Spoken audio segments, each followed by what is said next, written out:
Kasama si Kuya Angelo Palmones. Magandang umaga, Pilipinas!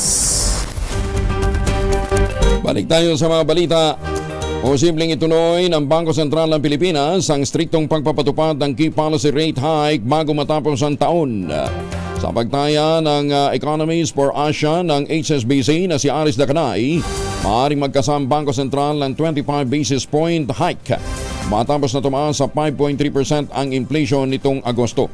Itutulak din niya ito ng mataas na presyon ng bigas sa pandaigdigang pamilihan.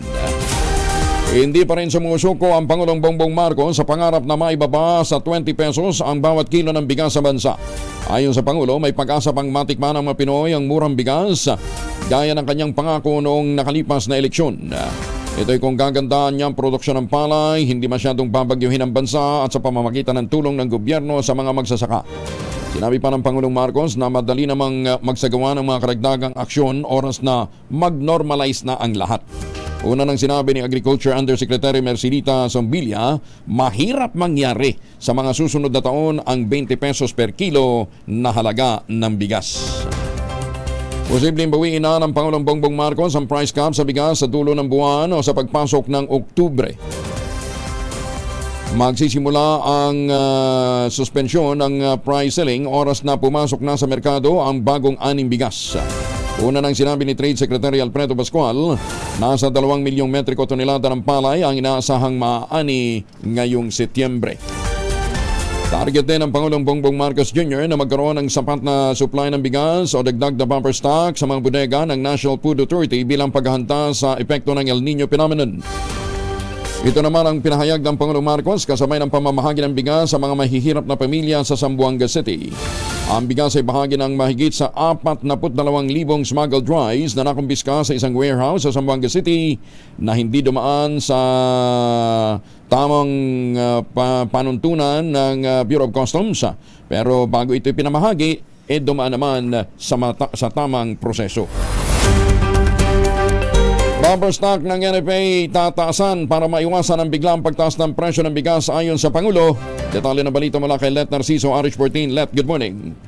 Pinaghahanda ni Pangulong Ferdinand Marcos Jr. ang National Food Authority sa inaasahang tama ng El Nino sa huling bahagi ng taon. Ayon sa Pangulo, may direktiba na siya sa NFA na siguruhing sapat ang buffer stock ng bigas para hindi kapusin ang supply sa mga darating na buwan. Gayon din para maiwasan niya ang pagtaas ng presyo ng bigas. Sabi ni Pangulong Marcos, inaasahang hindi masyadong magiging maganda ang susunod na ani ng mga magsasaka dahil sa mababawasang mga pag-ulan sa mga susunod na buwan. Ipinaliwanag ng Presidente na hindi lamang ang Pilipinas ang naghahanda sa El Nino, kundi maging ang ibang mga bansa sa Asia, kaya sabay-sabay ayang bumibili ang mga ito at kanya-kanyang pag-iimbak. Dahil dito, sinabi ni PBBM na tataasan ang buffer stock at dadagdagan ang pamimili ng palay ng NFA. Para sa kauna-unahan sa Pilipinas, DZRH, ito si Let Narciso, tuloy-tuloy sa pagbabalita, tuloy-tuloy sa serbisyo, sama-sama tayo Pilipino. Maraming salamat, Let. Isa sa nakakaalam kung ano talagang sitwasyon o imbak na bigas natin sa ating bumper stock ay ang Philippine Chamber of Agriculture and Food Incorporated. Ang kanilang Pangulo ay si Ginoong Danilo Pasto. Mr. President, good morning. Magandang umaga, Kong Angel, saka yung mga taga-subaybay. Thank you for having me. Happy na ho kayo doon sa 23. Kayo na isa ho kayo sa mga nagrekomenda na from 19 gawin nating 21 to 23 per na kilo ang ano tawag dito? Ito yung palay. Oo, masayang balita yan dahil makakasiguro ngayon yung ating ibang mga magsasaka na pag during kasi anihan na ngayon, normally bumababa talaga ang presyo. Anang mababa. Pagka ganon, nakatatakbo ang farmers sa NFA para ibenta ng mas maganda yung kanilang palay. Oo. Kasi ang farm gate yata ngayon doon sa ibang mga lugar nasa 17, 18. Yung ngayon, hindi pa naman ganon bumaba. Tama ka, mga 19, 20, yung sariwa. Sariwa tawag doon or wet. Hindi naman talaga wet yan, sariwa lang. Yung kasi ang moisture content yan nasa 25 to 30%. Kailangan ibaba sa 14. Kaya binibilang. So, ganun ang lakaran. Kung bibilin mo kasi ng 17 yan, ang tuyo niya nasa 21. Okay. Yung 23, translated to how much pagka dumating ho sa market? Yung 23, ang rule of thumb niyan, times 2 eh. So, 46. Kung yan at ang kanyang efficiency ng conversion ng palay, kasi may mga rice mill na ang conversion lang nasa 55%, no? Sa mga state-of-the-art rice mill, kaya yan ng 65, ano?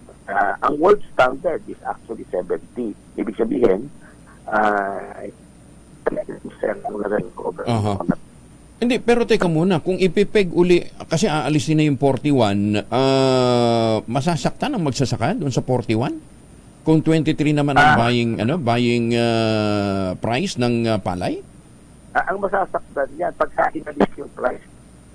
Teka muna. Nasa Oo. Sir Danny, teka, nagluloko yung linya nyo. Say it again. Kung 23 yan, nasa 46 ang ano niyan. 46. Hindi po. So lugi ang trader pag ang millers pagka 41. Ang FA malulugi diyan. Kaya kapag hindi inilift yung price ceiling, yung mga traders hindi makabibili. Hindi ba kayang bilhin lahat ng NFA? Ano bang buying capacity ng NFA? 2023 is only 9 billion. So that's only 400,000 metric ton of palay for 23 pesos. More or less, nasa 400,000. Ang aalihin natin yun, ina-estimate ko ngayong third and fourth quarter will be about 7 to 8 million metric ton. Oh, laki ha? Yeah, kasi kung titingnan mo, 37% ng ating total palay production ay nahaharvest yan sa last quarter.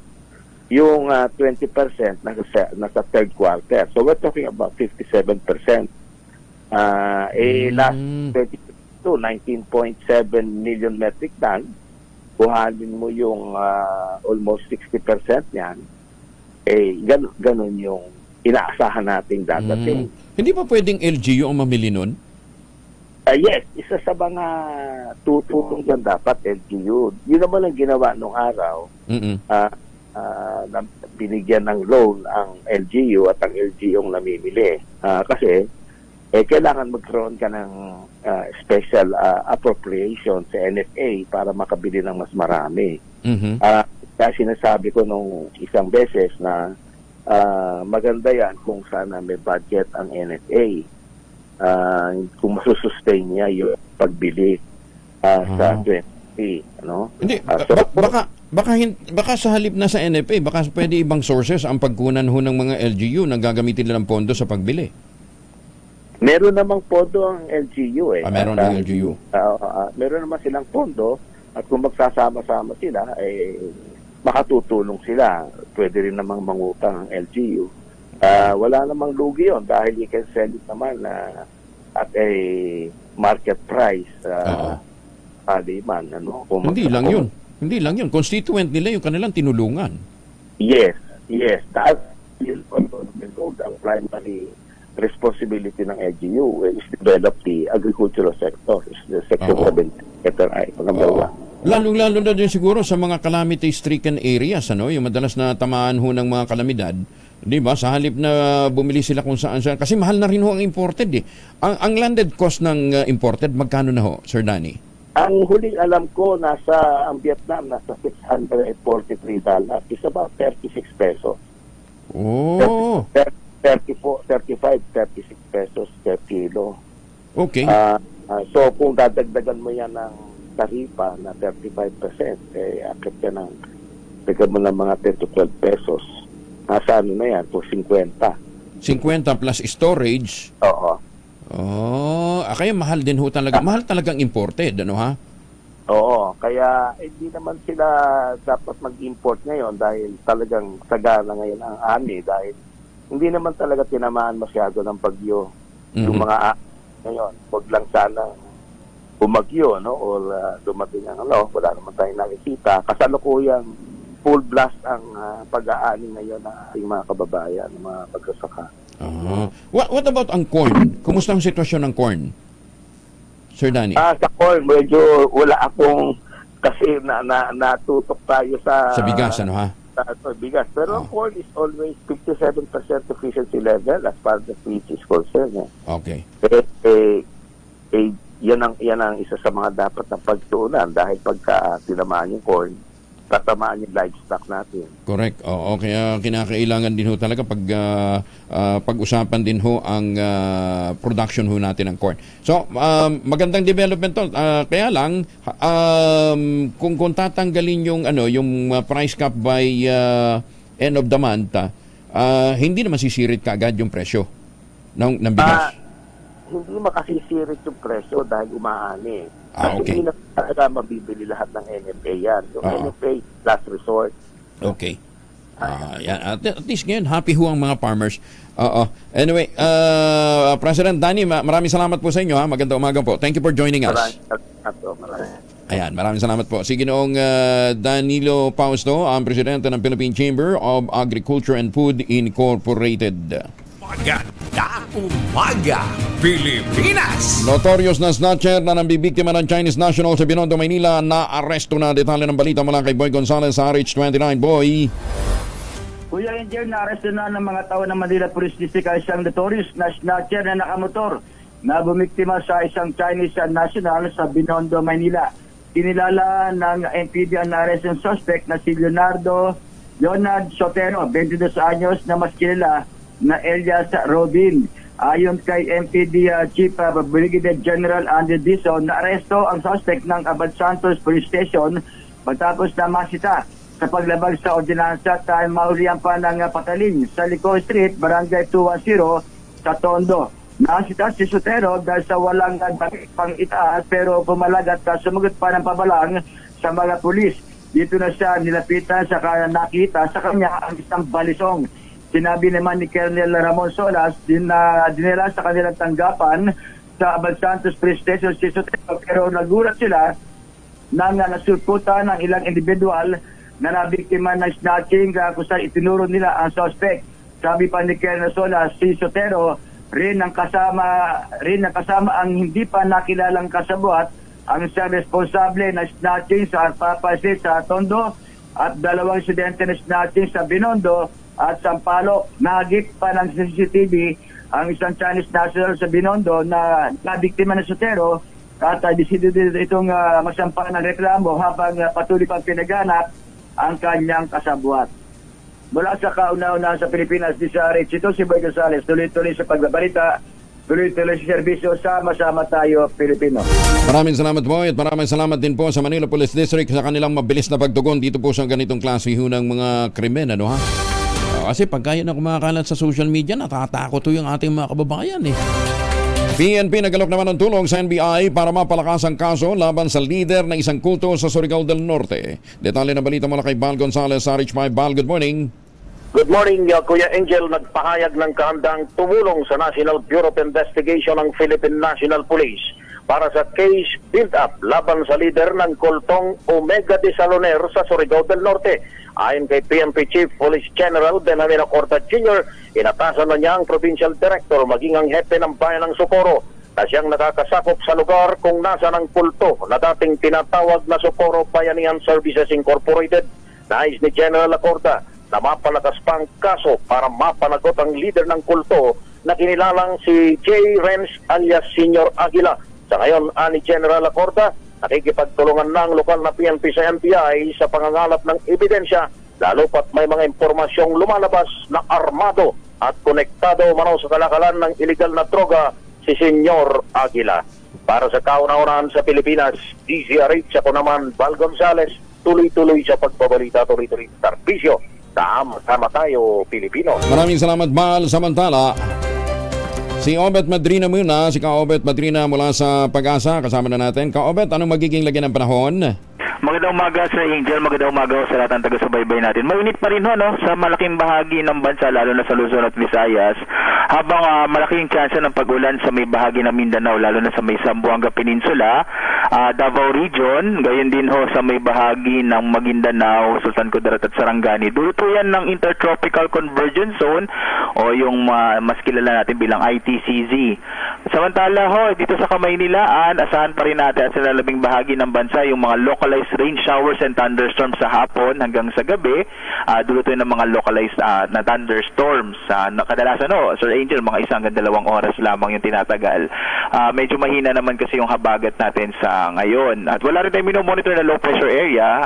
Sa ngayon, malit pa yung chance na magkabagyo, bagamat hanggang isang bagyo yung naasahan natin maaaring mabuo o pumasok pa sa Philippine Air Responsibility ngayong buwan ng Setyembre. Wala rin ho tayong nakataas na gale warning, kaya ligtas naman pumalaot yung mga sakyang pandagat maliliit ng mga bangka, pero ibago yung pag-iingat kapag may mga thunderstorms na biglang nagpapalakas ng alon ng karagatan. Sir Angel, yan po ang magiging lagay ng panahon para sa araw na ito. Mula sa Pag-asa Weather Forecasting Center, Obet Badrina, salamat po. Maraming salamat ka, Obet Badrina, mula sa DOST Pag-asa. Magandang umaga, Pilipinas! Si Senator Bongo nagpaliwanag kung bakit may picture sila nung sinasabing leader ng kulto sa Surigao del Norte. Detalye mula kay Raymond Adpaz, Argus 28. Raymond. Normal sa mga senador na marami ang nagpapakuha ng larawan sa kanila kahit saan sila magpunta. Ito ang tugon ni Senator Christopher Bongo sa tanong kung bakit may larawan sila sa sinasabing leader ng kulto sa Socorro, Surigao del Norte na si J. Renz Kilario ng Socorro Bayanihan Services Incorporated. Paliwanag ni Gon itong nakalipas na buwan ng Hulyo nagtungo sa Senado ang grupo kasama si board member Dick Carmona. Nag-ikot sila sa mga opisina ng mga senador upang magpakilala at nang hingi ng tulong para sa kanilang lugar kasama ang kanyang opisina sa pinuntahan ng grupo. Sabi ng senador, welcome ang lahat sa kanyang opisina, lalo na kung may naunang koordinasyon, kaya't hindi nakapagtataka kung meron nga siyang larawan kasama ang sinasabing leader ng kulto. Pinaiwan ng mga miyembro ng grupo na harapin ang akusasyon laban sa kanila at magpaliwanag, at kung meron silang kasalanan ay dapat panagutan nila ito sa batas. Maliban kay Goa, ilan pang senador ang sinasabing may larawan din kasama ang itinuturing na Senior Aguila na si J. Renz Kilario. Para sa kauna-unahan sa Pilipinas, DZRH, ito si Raymond Adpaz, tuloy-tuloy sa pagbabalita, tuloy-tuloy sa serbisyo, sama-sama tayo, Pilipino. Magandang umaga, Pilipinas! 19 na minuto na makalipas ang alas 5 na umaga. Kasama natin si Director Glenn Gerald Panganiban ng Bureau of Plant Industry, Current Director ng High Value Crops Development Program ng National Urban and Pre-Urban Agricultural o Agriculture ng Department of Agriculture. Director, haba ng title ni Director Glenn. Director, magandang umaga po sa inyo. Good morning po, sir. At Opo. sa mga taga-prinig. Actually, tatanong lang namin, ano bang guidelines para doon sa pag-i-export ng avocado? Tapos may specific variety? Okay. Ito pong ating avocado na open po yung export last September 8, ano. Ito pong variety na avocado na i-send natin sa Korea ay yung hass avocado.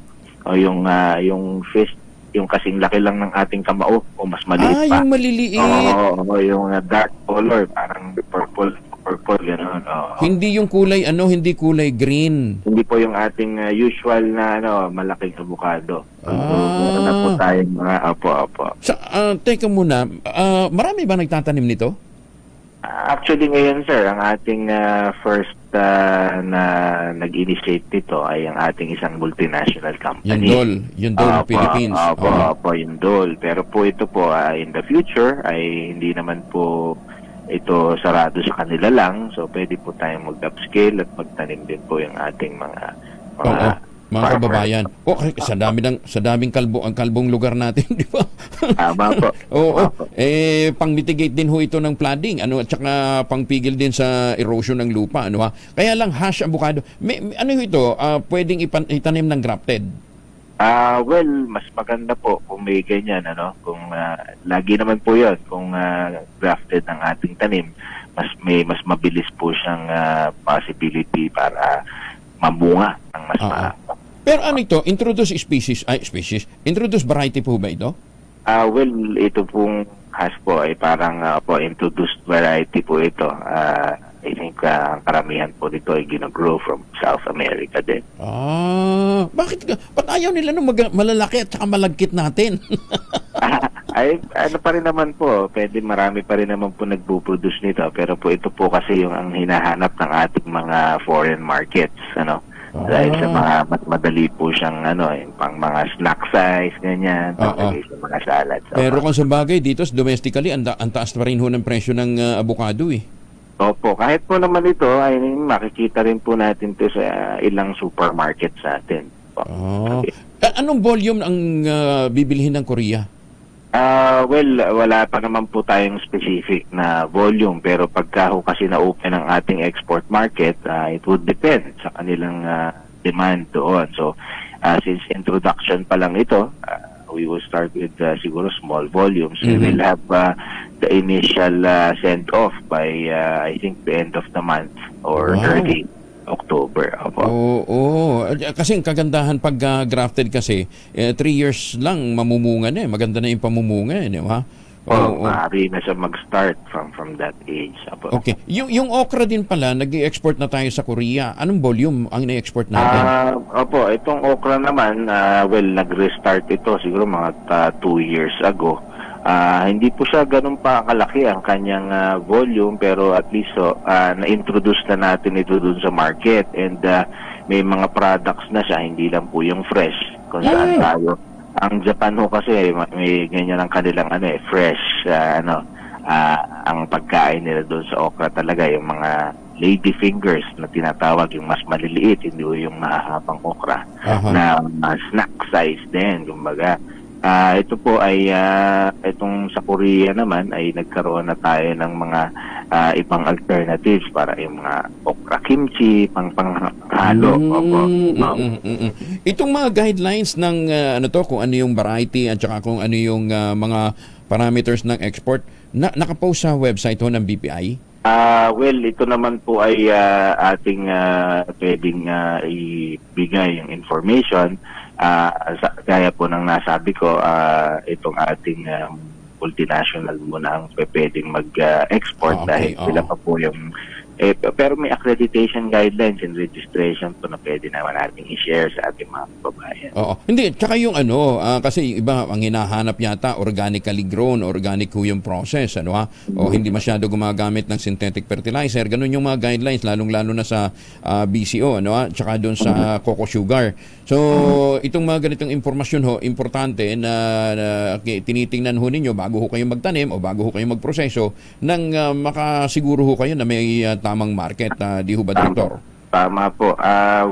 Kami po sa Bureau of Plant Industry, ang atin pong ini-encourage yung tinatawag na Philippine Good Agriculture Practice o yung PhilGAP.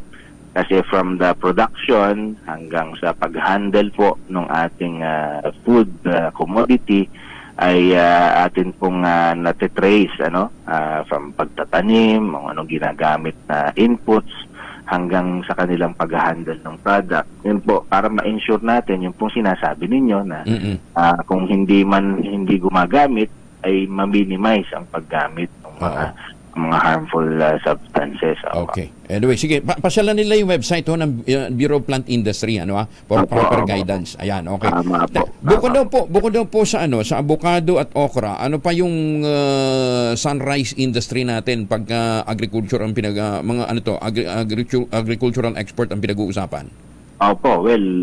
Early this year po ay tayo ay nakapag-open din ng market for durian, for sa China. Although nagsesend na po tayo sa ibang countries ng Asia, ito pong China ay malaking market natin, actually, as of late, sa 500 million pesos na po yung ating export. Pero pero Director Gerald, ang musang variety daw, musang lang ang gusto nilang bilhin hindi totoo ba yun? Ang ating pong mga sinesend naman, hindi lang po doon yung ating special variety na yun, yung musang, yes po, yan naman po ay hinahanap, kundi pati yung mga puyat variety natin, yun, marami rin ating tanim ay ganun Okay. So, yun po, durian, and then just recently, ito, nakapag-send din po tayo ng ating exports ng mango back to Australia after 10 years po na natigil. So, yun po, yan naman pong ating mangga i-export pa naman natin talaga. But ito, we are seeing lot of opportunities for durian, mangoes, itong ating avocado, and then hopefully itong ating mga mangosteen. Marami ho tayong market access requests, sir, na tinatrabaho, and we are very fortunate na ito nga nasusuportahan tayo ng ating Pangulo at Secretary ng Agriculture na si Ferdinand Bongbong Marcos. Itong mga impormasyon na ito po pwede namang huma-access ng ating mga magsasaka, ng ating mga horticulturist, tsaka yung mga yung mga nagpo-propagate ho ng mga halaman, ng mga planting material, mga nursery dyan po sa mga local BPIs ho ninyo. Punta ho kayo sa mga lokal na tanggapan ng Bureau of Plant Industry. Hindi lang po sa BPI, kundi sa mga regional field offices ng Department of Agriculture. Meron po naman tayo every region. And yun nga po sa opisina ng Bureau of Plant Industry. Okay, sige.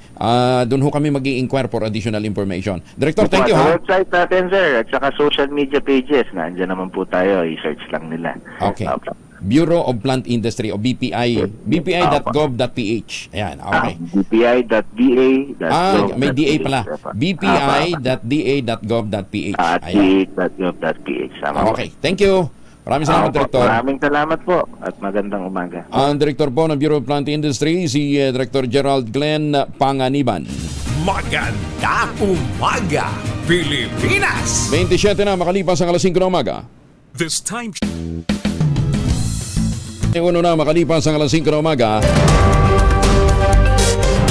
Si Attorney Persida Rueda Acosta, ang hepe po ng Public Attorney's Office, kasama na natin. Justice, magandang umaga po sa inyo. Umaga po sa inyo, Kong Angelo. Oy, pero ngayon pa lang nagpapasalamat na ho kami sa inyong pagkilala muli. Hindi lang ho sa akin, kundi sa iba pang mga mamamahayag ng DCRH. Sa inyo pong gagawing anibersaryo next month. Thank you po, Justice. Maraming salamat. Thank you. Salamat din po. Mabuhay po kayo. Kayo daw po ay magbibigay ng tulong, legal assistance sa mga teacher na sasabak dito sa barangay at SK election. Tuwing election naman, nandyan ho talaga kayo. Dito ho sa BSK, ano hong karanasan ho ng mga teacher na inyo pong tinulungan? Usually? Usually po, yung inaaway po sila ng mga kandidato before and after election. Ayan. So, kailangan po talaga may lakas ng loob ang mga guro natin na manindigan sa malinis at malayang eleksyon.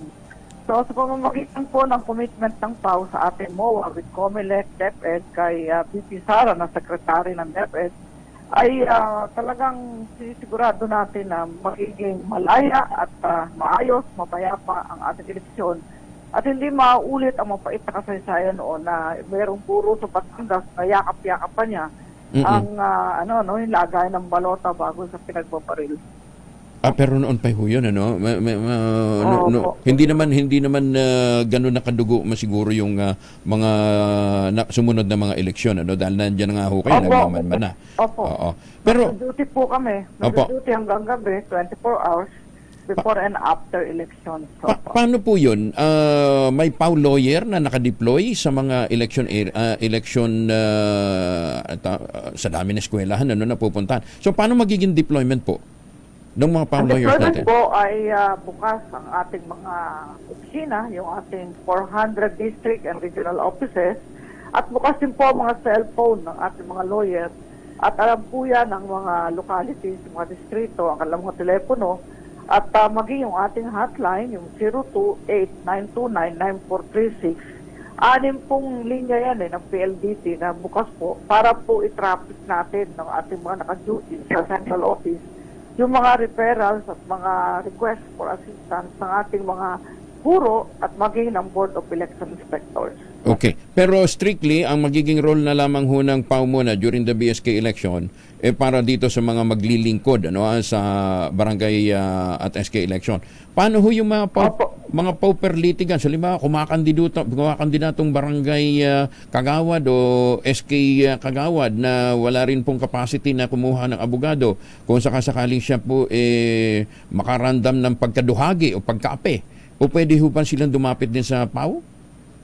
Pwede po, as long as hindi po tungkol sa resulta ng eleksyon. Okay. Kaso. Opo. Basta kung ang kaso po, physical injuries, maltreatment, yung mga kasong hindi naman kaso na paglabag sa Omnibus Election Code. Yan. Kasi hindi tayo nag-serve po sa political parties at sa mga kandidato kung ang reklamo nila ay boto. Yun, okay. Ilang ng boto. Gaano ba karami ngayon ang abogado ho ng PAW Justice? Kulang pa rin po kami kasi walang counterpart yung aming Special Appeal Cases Service. Yung aming SAC, kulang po yan. At yung isang pamangkin mo, nandyan. Kulang pa yan Wala kasi counterpart. Pero counterpart ng court, halos 1:1 pero kulang pa rin. 2,505 po. Yung nga, nakakaawa yung mga PAW lawyers natin na Justice Percy. Bantakin ho ninyo. Ang kasong hawak ko minsan, ang private practitioner ang hawak na kaso, swerte na 4, 5, 10, ano ha. Yung sa inyo, pupunta ng korte, ang kailangan reviewin kaso, 10. Hindi lang yun. Sa isang taon, ang average, nasa 300 to 400 cases ang hawak ng PAW lawyer. Per lawyer? At napakasakit sa pamamagitan ng DCRH na is kung magsalita. Sapagkat meron tayong PAW lawyer sa Rosagaray, si Atty. Joper Bagay. Nag-assist siya ng dalawa na di umano'y sumuko sa ating kasuntaluhan. At may written statement pa yun At detalyado kung paano sila sumuko. Pagkatapos ngayon, bumabalik sa ituturo na na-coerce lang sila, na-coerce Kami po sa PAW tumutulong, hindi para gamitin sa kanilang mga pagkabandang huli, nag-iiba sila ng statement. Huwag kong ganon. May kaso pong perjury. Katakutan po nila yung perjury na kaso. Kasi minsan ang ginagamit na yung PAW bago to? Bagong kaso to? Yan. Ha? Bagong issue yan. Pumutok lang kagabi yan. Sabi ko, ayan na naman. May magpapatulong sa PAW. Tapos, mag-execute affidavit. Sulat pa yung draft nila. Mismo ng mga nag-affidavit. Ito ba yung... Ito ba yung... Oo. Teka muna. Justice, ito ba yung... ito yung dalawang yung dalawang environmental activists. Opo, wag naman ganyan. Lumalapit din yung mga kasungan na, tinutulungan natin. Tapos bandang uli, gagamitin lang yung opisina namin. Tapos sasabihin, tinakot lang sila. Wala po kakayanang manakot ang mga public attorneys. Hindi natin, hindi yan ang kaputi natin, manakot ang testigo. Ang gusto natin, totoo lang. Kung hindi totoo sinasabi nyo, huwag kayong magsulat ng affidavit nyo. Okay. May sulat kami pa pala Kaya nga sabi ko, ito na naman. Kaya nga po may direktiba na kami na kapag may mga mangungumpisal, private lawyer na lang ang tawagan ng ating mga investigador. Huwag na gamitin yung PAW kasi ginagawang alipay yung PAW Yung mga taong gustong baguhin at gustong makaiwas sa pananagutan. Ito yung dalawang yung si Jed Tamano at saka si Junila Castro na ipresenta ng... Opo, wala namang ganyanan. Tayo po dapat mabuhay ng tapat dahil ang Diyos ay tapat.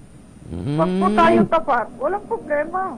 Okay. Kung sinabi nilang sila'y inaresto, tutulungan ng PAW na illegal arrest, o diba, kasuwain kung sino may law enforcer na lalabag sa batas. Ay, may nagkakaso sa mga law enforcer kapag tayo wali at mali. Okay. Pero wag nilang gamitin sa... magsusulat kamay, kukwento, ganito, sumuko kami, detalyado pa. O di itatype naman ng PAW lawyer yun, o itatype ng ating mga government authorities, tapos manulong pa, tapos kabigla yung babaguhin. Wala namang ganyanan. Kaya pala pati yung mga sundalo nagulat dahil ang press conference ipinatawag para nga sabihin sila sumuko, pero baliktad ang lumabas dahil ang sinasabi nila, hinaras nga daw sila, kinidnap sila. Alam niyo ba, yung ating mga kasuntaluhan, ang isang pain na nasa hukay At saka sila yung magpuprotekta ng ating soberenya.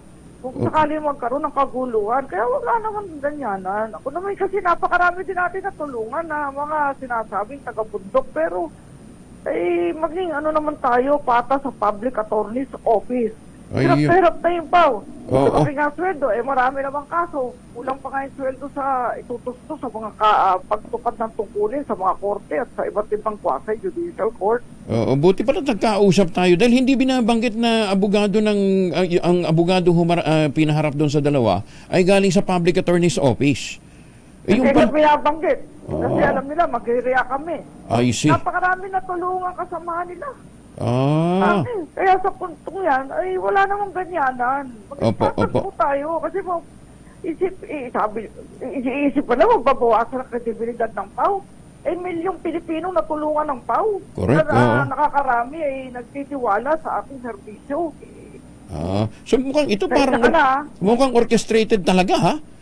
Kasi mantakin ho ninyo, ang pinalalabas nila, under duress sila nung pirmahan nila yung affidavit. Yung pala, meron pa silang written. Oo, may written. Handwritten. Maayos. Saka kami sa PAW, bawal na magpaamin. Kami nagpapaamin. Kung kayo umaamin, kusang loob, ayun, mas maganda para naubas ang totoo. Kung ayaw nyo umamin, kasuhan kung sino man dapat managot. Sa kaso ng Kian Lloyd dito sa Santos, kinasuhan natin yung mga pulis dyan. Nakipundit na nga. Teka muna, Justice, sino ang tumawag sa Public Attorney's Office para dito sa dalawang, dito kina Jed Tamano at kay Jonila Castro? Wala pa akong detalye kasi katabi ko lang naalaman at kakausapin ko yung abogado natin. Binihingi ko detalye, pati kopya ng written na sulat kamay nila. Okay. Para sa ganun ay magkaintindihan. At maraming salamat sa inyo. Mabuhay. Justice, maraming salamat po. Follow up po kami. Thank you. Magandang umaga po. Si Justice Persida Rueda Acosta, ang chief po ng Public Attorney's Office. Magandang umaga, Pilipinas! Pagsusumite ng report sa pinagamitan ng confidential at intelligence fund, iminungkahin na maging probisyon ng General Appropriations Bill. Detalye na balita mula kay Manang Milky Rigunan, RH12. Manang Milky. Iginit na dapat may espesyal na provision o general provision sa paggamit at pagre-report ng confidential at intelligence fund sa ilalim ng General Appropriations Bill. Ito rekomendasyon ni Congressman Edsel Lagman sa plenary deliberations ng 2024 proposed national budget. Layunin nito ayon kay Lagman na mas maging transparent ang paggamit ng pambansang pondo at matiyak na nagamit ito sa nakalaang programa. Pabor si Congresswoman Stella Kimbo, Vice Chair ng House Appropriations Committee, sa rekomendasyon ni Lagman nang sumalang sa plenary deliberation. Sabi ni Kimbo, panahon na para magkaroon ng malinaw na polisiya sa paggamit ng CIF dahil sa dami na mga kumukwestiyon sa paggagamitan ng pondo. Matatandaan, marami ang kumukwestiyon sa CIF ng iba't ibang ahensya ng gobyerno na nasa 2024 proposed national budget, kabilang na dito ang 150 million pesos na confidential fund ng Department of Education. Para sa kauna-una sa Pilipinas, DZRH, ako si Milky Rigunan. Tuloy-tuloy sa pagbabalita, tuloy-tuloy sa serbisyo, sama-sama tayo, Pilipino. Maraming salamat, Manang Milky. May panawagan tayo sa mga kaanak at kaibigan ni Mining Aquino dyan po sa Pilig, Ilocos Norte. Si Mining po ay binawian ng buhay kagabi, edad 85 sa Pandacan, Maynila. Nakaburol po kanya labi sa La Puneraria Rey sa Pandacan. Simula ngayong araw, si Mining Aquino ay ina ni Lida Aquino, dating sales assistant po ng Manila Broadcasting Company. Oras sa buong kapuluan. Bagong balita, bagong impormasyon. Kasama si Kuyang Angelo Palmones. Magandang umaga, Pilipinas! 42 makalipas ang alas 5 ng umaga.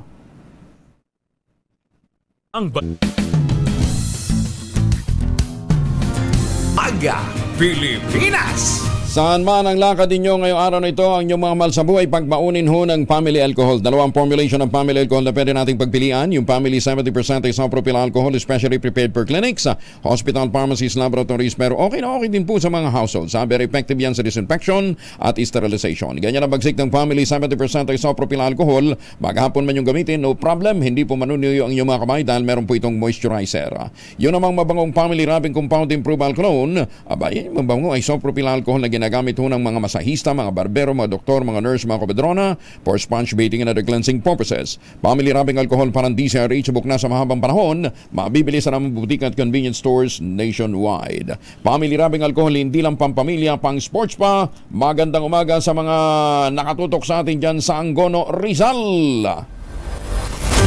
Tagait Bulaga, may pinirmahang agreement na bawal nang magsalita ng bastos on air. Mabuti naman. Detalye ng malita mula kay Gorgie Rula. Gorgie, good morning. mas naging maingat ngayon ang mga taga-Itbulaga pati ang mga taga-EAT ng TV5 dahil sa kasong hinaharap ngayon ng Eat Showtime. Naikwento sa amin ni Glyza De Castro na meron pala silang agreement na pinipirmahan bago sila isalang sa live ng naturang noontime show. Nakasaad daw sa agreement na wala silang masasabing hindi maganda or medyo bastos dahil sa may mga batang nanonood. Kaya mas lalo raw silang nag-iingat sa ngayon. Ayaw daw kasi nilang maranasan ang nangyari sa Eat Showtime. Heto ang bahagi ng kwento ni Glyza De Castro ng Eat Bulaga. Para mas maging responsable yung mga host na hindi makapagsalita ng so maging responsable namin every time kami sa salang may reading kami tapos i-discuss namin kung ano ingat lang pati sa mga wardrobe po namin talagang siguro isa yun sa mga responsibilities namin bilang host and din nga walang take to dito di ba hindi may edit out kung ano man yung mga pagkakamali so talagang very careful. Iyan ang pahayag ni Glyza De Castro at nagdagdag din ng kwento ang kanyang co-star sa pelikulang Slay Zone, itong si Pokwang, na nagsabi niya nag-iingat rin daw sila sa TikTok lock dahil maaga nga silang napapanood na posibleng may mga batang nanonood. Na-experience na raw kasi ni Pokwang nung nasa ABS-CBN pa siya na kini-question lang daw ang suot niya na costume kaya ipinatawag daw ito ng MTRCB. Nag-sorry naman daw siya sa pagkakamaling iyon. Mula sa kauna-unahan sa Pilipinas DCRH, ito po si Gorgie Rula, tuloy-tuloy sa pagbabalita, tuloy-tuloy sa serbisyo, sama-sama tayo, Pilipino. Maraming salamat, Gorgie. At magandang umaga sa mga suki natin dyan sa Washington DC at sa New York, US of A. Baka gusto ninyong mag-place na ngayon ng maaga ng inyong order ng Tangerine Chocolate. Aba, makipag-ugnayan ho kayo sa tangerinechocolate.ph, yung mga kababayan natin dyan sa abroad. Ang Tangerine Chocolate po ay produkto ng mga magniniyog dyan po sa lalawigan ng Quezon. Produkto po ito ng mga magsasaka. At sa tulong nga po ni Dr. Helen Tan, yung mga magniniyog na dating umaasa sa kopra. Ngayon po mga MSMEs, nagpo-produce sila ng magandang kalidad ho ng beans para makapag-produce ng Tangerine Chocolate. Available sa 0919-095-5935. Sabi nga ni Dr. Helen Tan, pag tinulungan ho natin ang ating mga magsasaka, pinalalakas ho natin ang mga MSMEs dahil po pinalalakas natin ang value chain, eventually lalakas din po ang ekonomiya ng ating bansa. Ang mga variants po ng Tangerine Chocolate ay available sa tangerinechocolate.ph o dili kaya makipag-ugnayan po kayo sa 0919-095-5935. Sabi ko po ni Dr. Helen Tan, tangkilikin ang gawang Pinoy, tangkilikin ang gawang atin. Ayan, Uy, teka muna. Congratulations nga pala sa aming kinatawan dyan po sa Kongreso kay Congresswoman Maria Alana Samantha Santos. Number 9 ito sa Outstanding District Representatives ng RP Mission Development Foundation Incorporated. Ito daw po ay kabilang sa top district representatives of the Philippines dahil po sa kanilang performance, hindi lamang po sa kanilang mga distrito kundi sa pagtatrabaho po sa legislatura at sa kanilang constituent services. Congratulations, Congresswoman Sam Santos. Magandang umaga, Pilipinas! Palagay ko itong si Congresswoman Sam kaya laging masigla ang gising nakakapag-ultabayo. Ayan, Kung kayo po ay pagod, simulan po ninyo inyong araw ng magandang gising sa pamamagitan po ng magandang tulog. At ang nakatutulong ho para magkaroon tayo ng tulog, magandang tulog ay ang ultabayo. Para naman pagkagising ho natin, hindi ka parang pagod na pagod, di ba? Tsaka nawawalan ka ng mood dahil tinutubuan ka ng tigyawat. Kadalasan po dulot ho yan ng stress, at saka puyat. Kaya para malabanan po natin ang sleep deficiency, magkaroon ho tayo ng magandang tulog para magkaroon ng magandang gising, subukan ho natin ang ultabayo. Ang ultabayo po ay gumagamit po ng postbiotic elements, Yan po ay dinevelop po ng Japan at ang ginawa ho naman ng Theoxis Health Ventures ginawang capsulize yan. Rekomendado po ng mga doktor at available ang ultabayo basta siguraduhin ninyo na galing po sa Theoxis Health Ventures sa Lazada, Shopee at TikTok. O dili po pwede ho kayong makipag-ugnayan, magtanong ho ng karagdagang impormasyon sa 0917-110-6580 para po sa karagdagang impormasyon. Available po sa John's Pharmacy dyan po sa Zamboanga City at sa Pasmed Pharmacy sa San Pedro, Laguna. Sa panahon ng pagbabago ng panahon, stressful na buhay, kakulangan ng tulog, kailangan nyo ng Ulta Bio. Magandang umaga, Pilipinas! Alas 5:52. Pilipinas! Magandang umaga kay Attorney Alpegar Triambulo, ang Inspector General ng PNP IAS.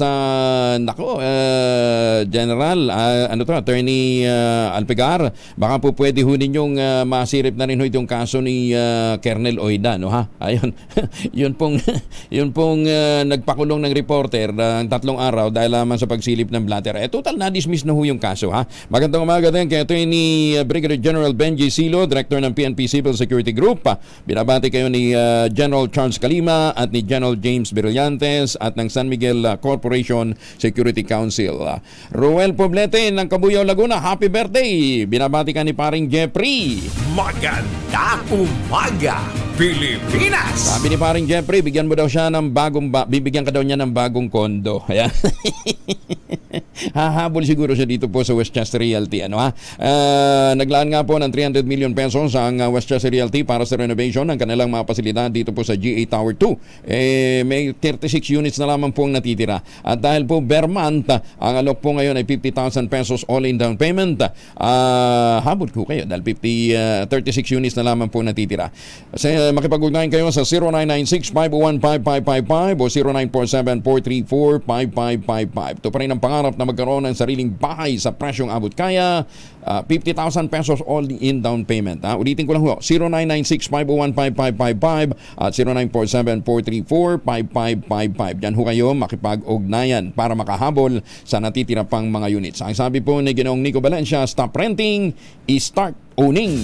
Magandang umaga, Pilipinas! Di paano po, tayo'y magpapaalam na muna dahil susunod ng 2x2, 3 minuto na lamang bago mag-ACS ng umaga. Kuya Angel po, si Angelo Palmones, nag-iiwan sa inyo ng isang magandang umaga. Maraming salamat sa inyo walang sawang pagsubaybay, pakikinig at pagtitiwala, magtanim ng kawayan para sa kalikasan at sa kabuhayan. Ang ating quote of the day ngayong araw na ito ay galing po sa isang English poet, writer po ito actually, at saka English philosopher. Ayan, sabi niya, the victim, si Aldous Huxley, ang sabi ho niya, the victim of mind manipulation does not know that he is a victim. To him, the walls of his prison are invisible and he believes himself to be free. Ang dami nating ganyan. Magandang umaga, Pilipinas! Ang dami hong mga Pinoy na tinatamaan ho ng ganyang kasabihan. Menos dos bago ho mag 2x2 at ang ACS Balita. Maraming salamat. See you tomorrow.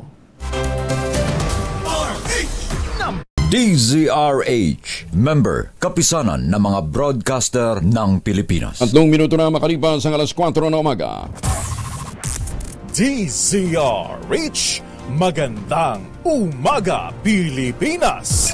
Sa DZRH Radio, DZRH TV at DZRH Online. Kasama si Kuya Angelo Palmones. Magandang umaga, Pilipinas!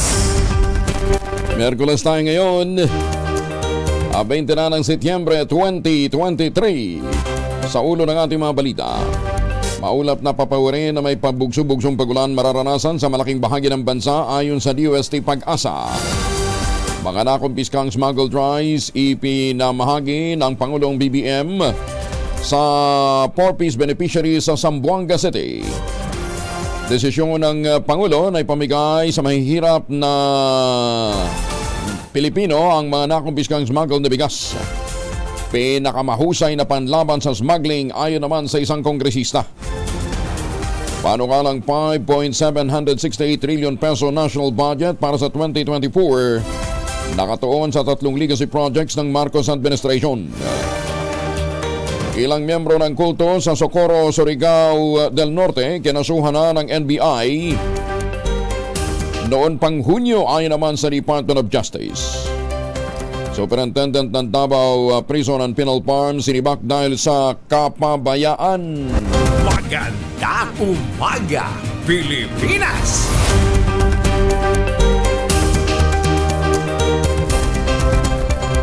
Kasama pa rin natin ang buong radyo natin FM nationwide, ang ating mga action radio stations sa Luzon, Visayas at Mindanao. 91.7 BNFM Radio sa Cebu at 94.3 FM sa Jensen. Sa detalye ng ating mga balita, maulap na papawirin na may manakanakang mga pagulan ang mararanasan sa malaking bahagi ng bansa kabilang ang Metro Manila. Epekto ito ng Intertropical Convergence Zone o ITCZ.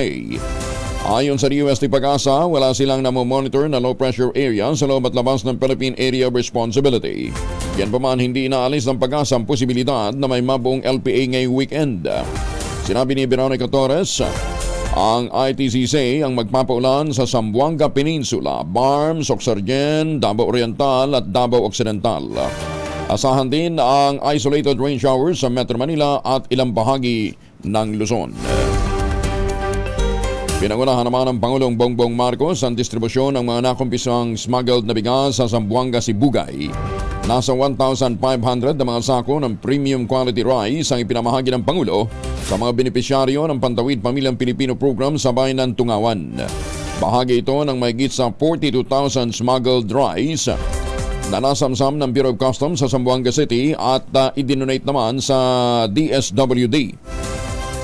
Sa talumpati ng Pangulo, tiniyak nito sa publiko, tutuldukan ng kanyang administrasyon ang smuggling na nakakaapekto sa agricultural sector ng bansa. Pinangunahan din ng Presidente ang turnover ng financial grant at iba pang tulong sa mga benepisyaryo sa Zamboanga City.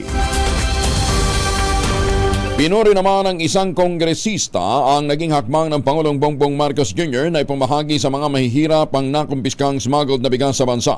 Ayon kay Bulacan 6th District Representative Salvador Cador Pleito, ang desisyon ng Pangulo na ipamigay ang smuggled na mga bigas sa mga 4-piece beneficiaries sa Tungawan, Zamboanga, Sibugay ay pinakamabisang panlaban sa smuggling.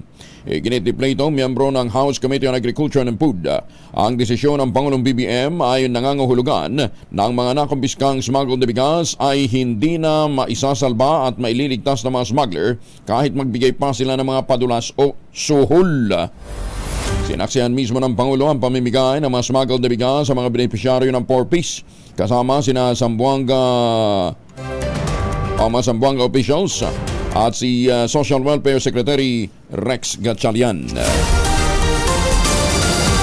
Inamin ng Pangulong Bongbong Marcos Jr. na isa sa hadlang ng paglago ng agriculture sector ay ang talamak na smuggling ng bigas na nagpapahirap sa mahihirap na pamilyang Pilipino.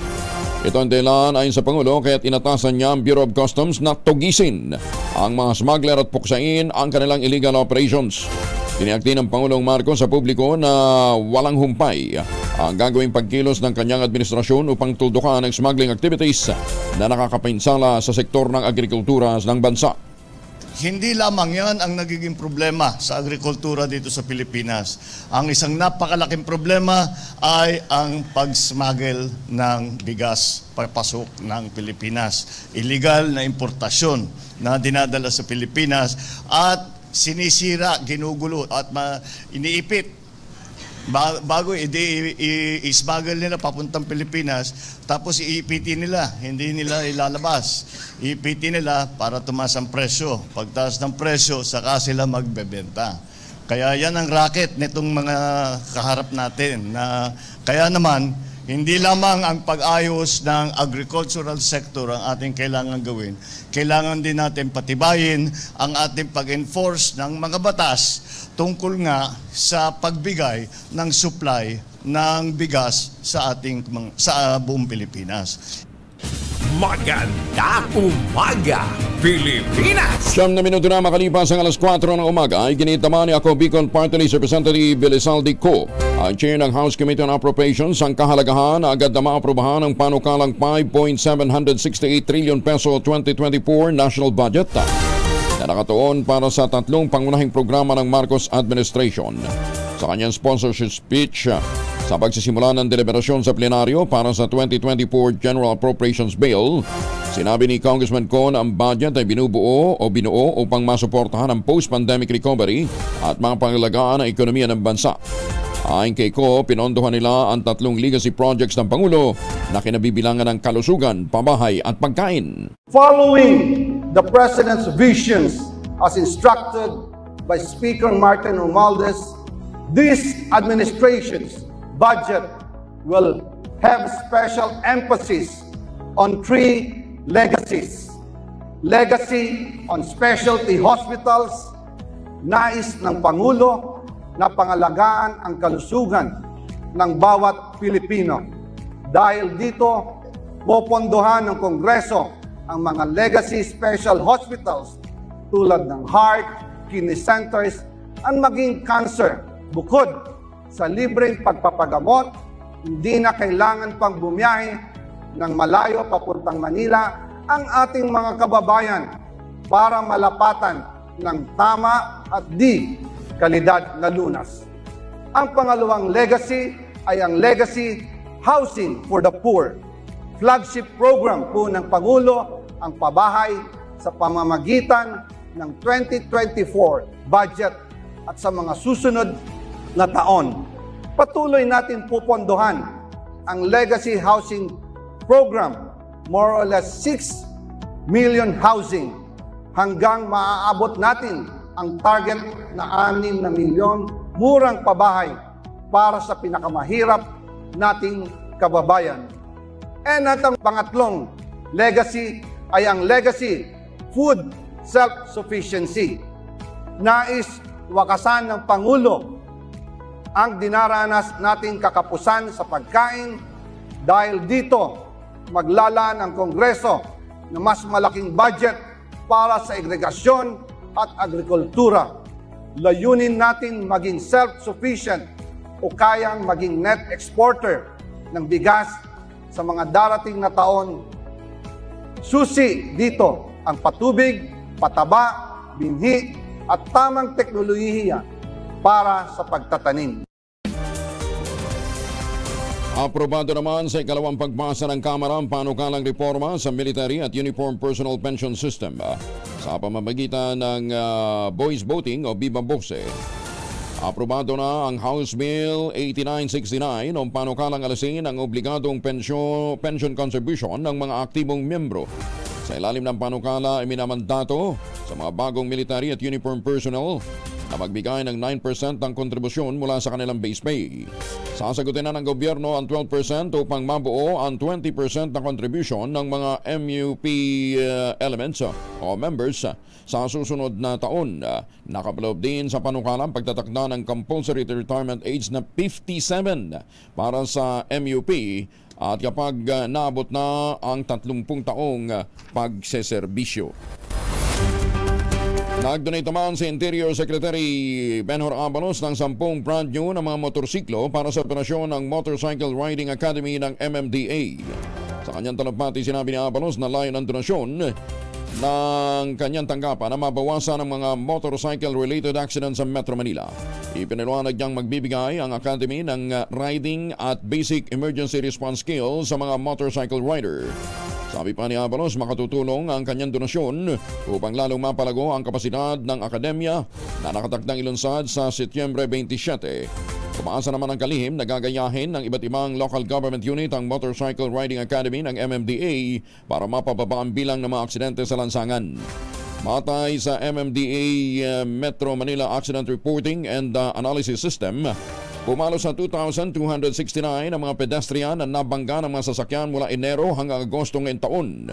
Todo pasasalamat naman si MMDA Acting Chair Romando Artes sa suporta ni Secretary Abalos. Nagsagawa naman ang pamahalang lokal ng Makati ng ilang mga international at local benchmarking activity. Ayon kay Makati City Mayor Abby Binay, bahagi ito ng layunin ng gobyerno na isulong ang palitan ng kaalaman, programa at mga insentiba o mga inisyatiba ng mga LGU sa bansa maging sa abroad. Bumisita ang mga opisyal ng Dipolog City sa Makati upang matutunan ang social services, education at smart city initiatives ng lungsod. Nagbahagi ang alkalde ng mga programa at best practices ng Makati na maaaring gayahin ng iba pang mga komunidad. Nagtungo rin sa Makati si Canadian Ambassador David Hartman at ang grupo ng Canadian Trade Commissioner Service. Ayon kay Binay, interesado silang malaman ang mga susunod na hakbang ng LGU para palawakin pa ang Smart Initiative at Digital Transformation Programs. Ang Canada Trade Commissioner Service ay matagal nang may headquarters sa Makati at isaan niya ito sa mga dahilan kung bakit patuloy pa rin ang magandang relasyon ng Canada at ng lungsod pagdating sa trade at commerce. Magandang umaga, Pilipinas! Mamalengke muna tayo alas 4:15 nasa Muntinlupa Public Market ngayon si Noche Cacas. Good morning, Noche. Mayong buntag kuyang Indiel, narito na ang presyo ng mga pangunahing bilihin ngayong Wednesday morning dito sa Muntinlupa City Public Market. Ang pinakamahal na bigas sa kuyang Indiel, yung special, 58 pesos ang kilo, habang good news dahil merong regular bill price na 41 pesos. Ang bangus naman dito kuyang Indiel, tumaas ng konti, nasa 190 ang kilo, tilapia 150 at ang galunggong 140 ang kilo. Deport naman dito, ganun pa rin ang presyo, 420, ang beef brisket naman 380, kasim 300, liempo 330 ang kilo, habang ang whole chicken, ganun pa rin ang presyo, 180. Isama na rin natin yung itlog, yung medium size, 7 pesos and 50 centavos. Ang ampalaya naman na Kuya Angel, mataas na sa 160 ang kilo. Ganoon din ang sitaw, tumaas na sa 120, pero yung pechay native nakapako pa rin sa 100 ang kilo. Kalabasa 60, ang talong tumaas 140 ang kilo, habang ang kamatis bumaba na sa 100 na lang ang kilo. Ang carrots naman, ganoon pa rin ang presyo, 140 ang kilo. Ganoon din ang habituelas, 120. White potato, 160 ang kilo. At ang pechay bagyo, 140. Sayote, 80 pesos ang kilo. Ang sibuyas sa pula, Angel, yung local, bumaba na sa 135 ang kilo, habang ang garlic imported, 140. At yung luya, 140 ang kilo, pero yung siling labuyo hindi pa rin bumababa, pataas pa rin, nasa 600 ang kilo. Kalamansi 50, lakatan na 90, latunda na 65, papaya solo 45, habang ang mangga bumaba nasa 180 ang kilo. Ang sugar white 86 pesos ang kilo, sugar was 81, ang sugar brown naman 79, at sama na rin natin yung palm oil 350 ml 25 pesos, habang palm oil 1 liter 70 pesos. Isama na rin din natin yung coconut oil 350 ml 27, habang ang coconut oil na 1 liter 74 pesos. Yan ang presyo ng mga tunay bilihin ngayong Wednesday morning dito sa Muntinlupa City Public Market. Mula sa kanan sa Pilipinas, sa DCRA. Sa ko sinatsikakasul tuloy sa pagbabalita, tuloy-tuloy sa serbisyo. Sama-sama tayo, Pilipino. Magandang umaga, Pilipinas! Maraming salamat, Noche. 4:18 ang oras sa buong kapuluan, mga mamis. Pwede tayong mag-laundry day today. Kunoto ka na naman ba sa makapit, madikit at malupit naman siya? All you need is pride. At mapahirapan ang self-con sa pride, easy at worry-free naman ang laundry. Sa triple stain-away formula, tanggal ang matitindig mancha based on test at chocolate, mud, and Cebuman cotton. Gawa po ito ng ACS. Oy, congratulations! Meron pong nakadali ng 9,000 sa ating mahiwagang tunog na taga Leyte. Under verification pa, kaya hindi natin ma-anunsyo ang pangalan. Ano ha? Sa isimula na ng Pilipinas ang pag-export naman ng avocado sa South Korea matapos na makumpleto ang kinakailangan at mahalagang proseso na requirement po ng Seoul. Ayon sa Philippine Embassy sa Seoul, South Korea, ang commercial na pagpapadala ng Hass avocado, isang large size na uri ng avocado, ay naasahan bago matapos ang buwan. Ang mga imported na prutas ay kukunin sa mga taniman at mga packing house ng Dole Philippines sa Davao, Bukidnon at South Cotabato na accredited ng Bureau of Plant Industry. Ang Hass avocado ay popular sa mga Koreano bilang pangunahing nutritional ingredient para sa kanilang salad at sandwich, pero karamihan ng mga ito ay kinukuha mula sa Latin America. Yan pa man, may one at a time na patakaran ng bansa para sa pest risk analysis. Ang pag-akses sa merkado ay ipinagpapatuloy sa stage 4. Nagpatuloy ito lamang matapos na maaprubahan naman ang pag-i-export ng Pilipinas ng okra noong 2021. Maayos At least hindi puro bigas ini-import natin, nag-i-export din ho tayo ng okra at saka ng Hass avocado.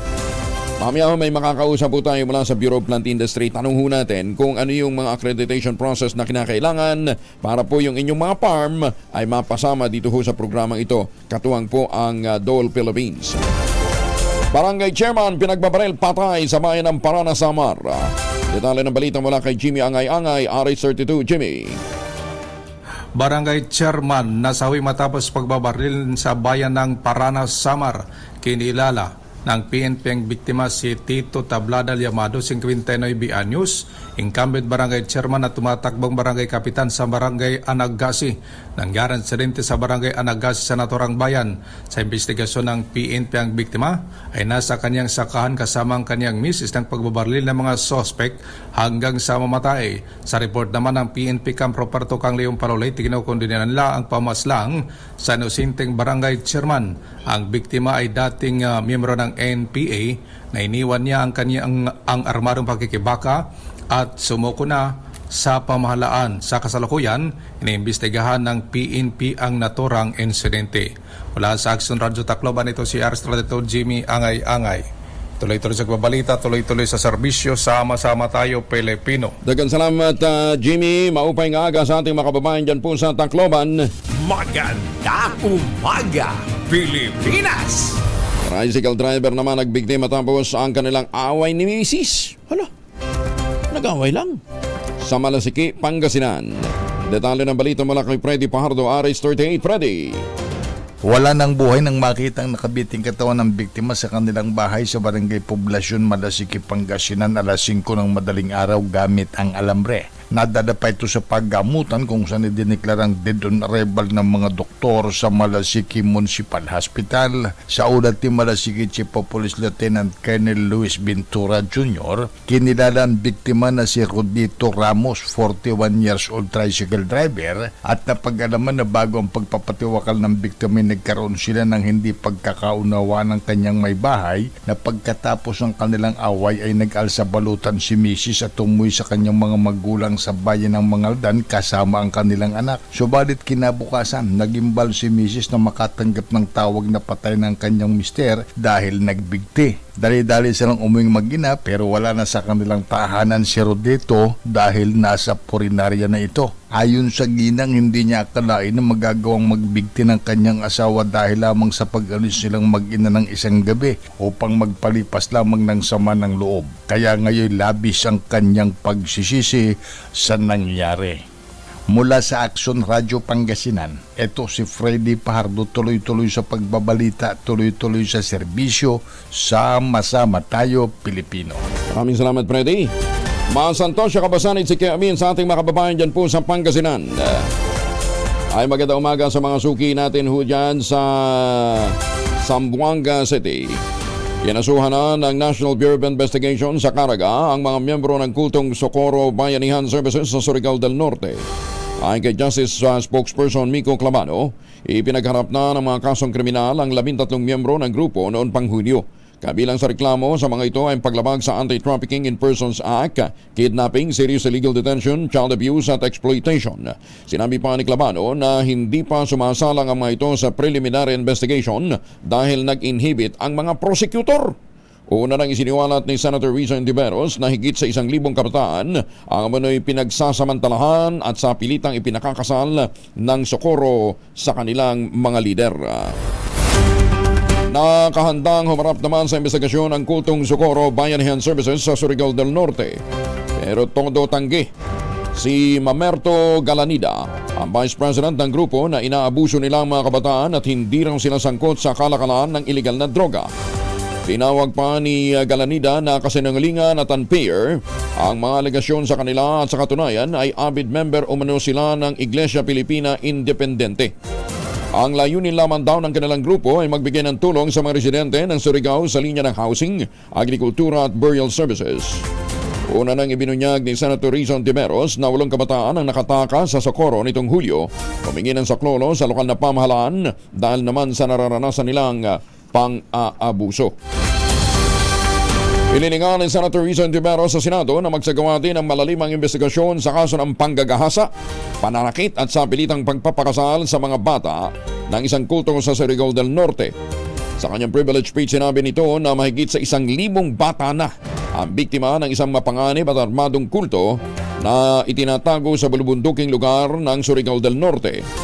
Ilang beses na rin niyang napaulat ang pagbebenta ng illegal drugs ng Socorro Bayanihan Services na pinamumunuan ng isang J. Renz o Senior Aguila na orihinal na nagsimula bilang isang civic organization. Ayon pa sa senador, humingi ng tulong ang komunidad ng mga bata sa Socorro, Surigao del Norte.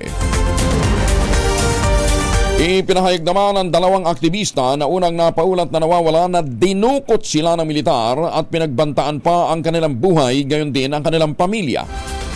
Sa isang media briefing sa Bulacan, sinabi ni Jed Tamano at Jonila Castro na hindi sila kusang sumuko at sa halip ay totoong isinakay sila sa isang van sa Orion, Bataan noong September 2. Taliwas ito sa naunang pahayag ng mga opisyal at sa sinasabing affidavit na pinirmahan ng 2 aktivista. Ginita mo ito na wala silang magawa kundi pumirma sa affidavit na nagsasaad na sila ay hindi dinukot dahil pinagbabantaan naman sila habang nasa kampo ng militar. Mantakin ho ninyo, nagsalita yung 2 habang nasa press conference kasama yung mga sinasabi nilang pinagsukuan ho nila. Mukhang dapat talaga tanggalan na rin ho ng intelligence pan itong army. Ay ba, mantakin ho ninyo. Hindi ko maintindihan kung naproseso nila ito. Pero para magsalita ng ganun yung 2 taliwas doon sa kanilang ipinatawag na press conference, nagpapakita ho ito ng kahinaan dyan ho sa pamunuan ng grupong yan ng Armed Forces of the Philippines. Magandang umaga, Pilipinas! Sinibak naman ni Bureau of Corrections Director General Gregorio Pio Katapang Jr. ang acting superintendent ng Davao Prisons and Penal Farms. Kasunod dito ng pagtakas at muling pagkakaaresto sa isang person deprived of liberty.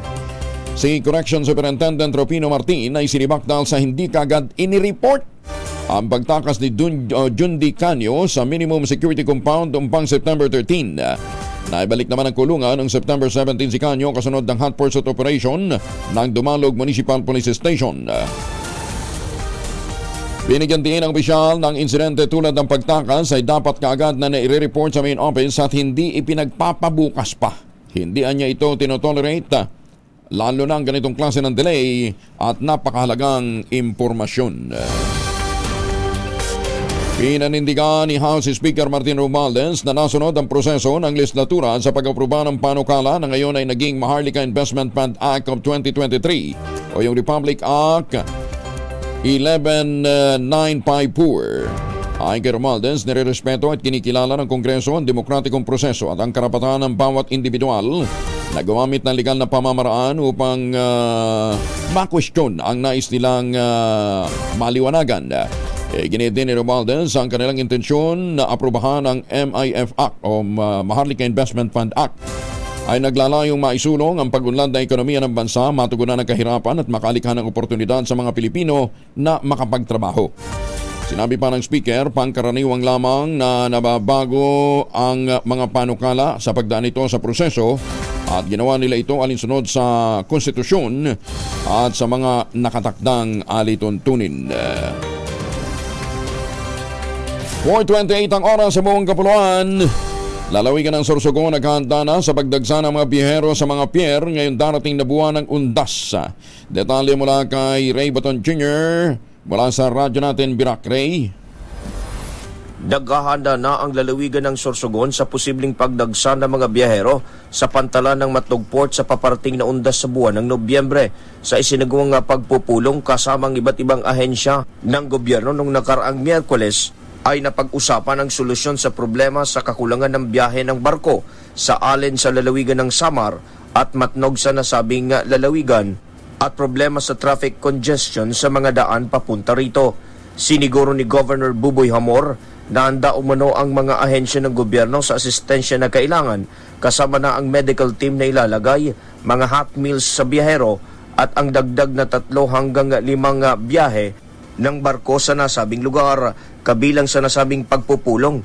Ang opisina ng Maritime Industry Authority o Marina, Philippine Ports Authority o PPA, Philippine National Police, Philippine Army, Philippine Coast Guard, Land Transportation Office, Bureau of Fire Protection, Highway Patrol Group, shipping companies at iba pang mga sektor. Ang Matnog Port ay siyang daan ng mga pasahero o biyahero na papunta ng Visayas at Mindanao. Mula sa kauna-unang radyo sa Pilipinas, DZRH, ito si Ray Boton Jr. Tuloy-tuloy sa pagbabalita, tuloy-tuloy sa serbisyo, sama-sama tayo, Pilipino. Mabalas Ray, Diyos marahing aga sa ating mga kababayan dyan po sa Bicol. Maganda umaga, Pilipinas! At maganda umaga din sa ating mga suki dyan po naman sa Las Vegas, Nevada. 4:30 ang oras sa buong kapuluan. Dalawang formulation ng family alcohol na pwede nating pagpilian. Proteksyon ng pamilya laban po sa mikrobyo. Yung family 70% ay isopropyl alcohol, especially prepared for clinics, hospital, pharmacies, laboratories, pero okay na okay din po sa mga households. Very effective sa disinfection at sterilization. Ganyan ang bagsik ng family 70% ay isopropyl alcohol. Maghapon man yung gamitin, walang problema. Hindi po manunuyo ang inyong mga kamay dahil meron po itong moisturizer. Yun namang mabangong family rubbing compound improved alcohol. Yan yung mabangong isopropyl alcohol na ginagamit po ng mga masahista, mga barbero, mga doktor, mga nurse, mga komadrona for sponge baiting and other cleansing purposes. Family rubbing alcohol parang di siya rate subok na sa mahabang panahon. Mabibili sa namang butik at convenience stores nationwide. Family rubbing alcohol hindi lang pampamilya, pang sports pa. Magandang umaga kay Asek Cecil Bangcasantos ng Philippine League of Private and Government Midwives. At syempre, sa mga kumadronong miyembro naman ng Midwives Foundation of the Philippines. Ma'am Che, good morning! Maganda umaga, Pilipinas! Sa mga suki natin sa Taipei City sa Taiwan, magandang umaga. At sa mga nakakalat na Pilipino dyan po sa Hong Kong at sa iba pang bahagi ng China, magandang umaga rin.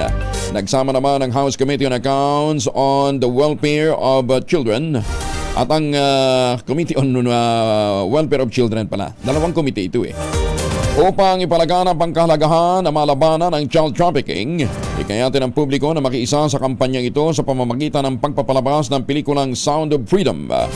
Ang pelikulang Sound of Freedom ay batay sa tunay na istorya ni Tim Ballard, isang dating agent ng US Department of Homeland Security na nagkasa ng mga operasyon upang mailigtas ang magkapatid na babae at lalaking biktima ng human trafficking sa Colombia. Ayon kay Tingog Party List Representative Yeda Marie Romualdez, chairperson ng House Committee on Accounts, ang child trafficking ay isang global crisis at nakakaapekto sa milyong inisenteng buhay kada taon at ito isang brutal na manifestation ng kasakiman at exploitation. Si Congresswoman Romualdez ay sinuportahan ang kanyang kapwa kinatawan ng Tingog na si Representative Judas Idre sa paglalunsad ng naturang programa. Nakatuwang ng Tingog sa proyekto ang chairperson ng Committee on Welfare of Children, ang party list representative ng BHW na si Angelica Natasha Co na nanguna din sa paglulunsad ng kampanyang mapangalagaan ang mga kabataan. Dayuhang walang bisa at overstaying, arestado naman sa Batangas City. Detalye ng balita mula kay Renz Belda, RH35. Good morning, Renz. Inaresto ng mga otoridad ang isang tayuhan dahil sa pagtiti sa bansa ng walang visa at overstaying. Ayon sa report ng Bureau of Immigration, inaresto ang tayuhan si George Aurelian Asian Bico, 33 anyos, isang Cameroonian. Inaresto si Bico sa barangay Banabawe sa lungsod ng Batangas batay sa mission order ng ahensya. Nakatanggap umano ng reklamong tanggapan kaugnay sa pananatili nito sa lungsod kahit walang kaukulang visa. Wala umanong maipakitang passport ng akusado sa mga immigration agents. Naharap si Bico sa kasong paglabag sa Philippine Immigration Act of 1940. Para sa kauna-una sa Pilipinas, DZRH, ito si RH35, Renz Belda. Tuloy-tuloy sa pagbabalita, tuloy-tuloy sa serbisyo, sama-sama tayo, Pilipino. Maraming salamat, Renz. Magandang umaga din kay Mayor Seni Mendoza dyan sa Talisay, Batangas. Maganda umaga, Pilipinas! Dalawang individual na kumpiskahan naman ng baril at droga sa mga nagpapatruyang pulis sa Orani, Bataan. Detalye ng balita mula kay Danny Kumilang, RH37 Danny. Nakumpiskahan ng baril at malaking halaga ng droga ang dalawang naarestong individual ng mga nagpapatrolyang pulis sa Barangay Bayan, Orani, Bataan, 1:20 na madaling araw. sa ulat ni Orani Chief Major Larry Valencia.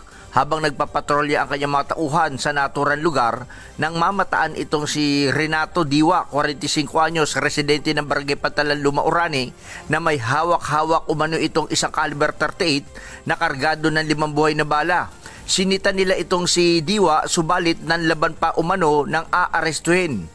Bigla umanong sumulpot sa lugar itong si John Edward Vasquez, 21 anyos, at gustong tulungan si Diwa para di ito maaresto ng mga otoridad. Kinapkapan ang dalawa at nakuha sa kanilang pag-iingat ang isang maliit na sachet at isang malaking plastic na naglalaman ng hinihinalang shabu na tumitibang ito ng humigit kumulang sa 60 gramo na tinatayang nagkakahalaga ito sa 408,000 piso. Ipinaalam sa kanila ang kanilang mga karapatan o doctrine right at sumailalim sa inventory kaharap ang mga tinawag na saksi na kinabibilangan ito ng kagawad ng barangay. Saka dinala ang mga ito sa Orani PNP Station at sasampa ng kasong paglabag sa Comprehensive Dangerous Drug Act sa ilalim ng RA 9165 at RA 10591 Omnibus Election Code, Resistance and Disobedience, Obstruction of Justice. Mula sa kauna-unahan sa Pilipinas, DCRH, ito si Danny Kumilang.